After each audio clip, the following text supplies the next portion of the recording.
ये गाय बरेली और बकरे बड़ेले, ना तो इसमें परमिट है ना कुछ है। परमिट बना है, परमिट मंजूरी नहीं है कोई की, मामलतदार की, दवाखाने के डॉक्टर की। भरवाड़ का माल है। भरवाड़ का माल है, पर इसमें परमिशन तो होती है कि नहीं होती?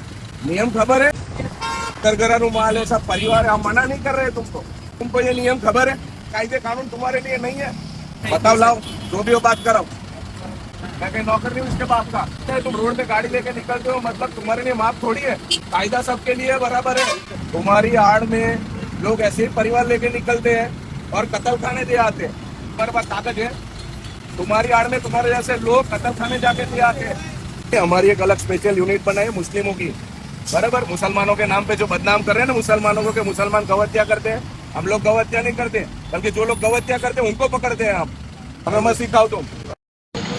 तो आरटीओ નું 125 નું એક ફોર્મ લાગે, મામલતદારનો લેટર લાગે, કાં તો દવાખાનાના ડોક્ટરનું સર્ટિફિકેટ લાગે, એટલે તમે મને કાયદો ના સમજાવશો, બરાબર? બાકી કાયદો મને ના શીખવાડજો, તમારા કાગળ વગર તો નહીં જ જાઓ તમે। તમે જેવું કહો છો ને એવું જ કહીને લોકો કતલખાના ચાલે છે, ખબર છે તમને? નામ મુસલમાનોનું ખરાબ થાય છે એમાં, એટલે પછી અમે ગૌ રક્ષા મુસ્લિમ હિત રક્ષક સમિતિ બનાવી છે ગૌ માટે, ગાય માટે અમે એક ટીમ બનાવેલી છે। અને અત્યારે તો વાતો કરીએ છીએ, પછી તો છોડા કાઢીશું। એટલે આ બધા ધંધા બંધ થાય ને, ગોરખ ધંધા બંધ થાય એના લીધે। तो मुसलमानों को जो बदनाम कर रहे हैं, इसके लिए ये यूनिट बनाई गई है। ये एमआईएम पार्टी की तरफ से बनाई गई है ये यूनिट। ये गौ हत्या बंद होनी चाहिए, इसके लिए ये यूनिट बनाई है।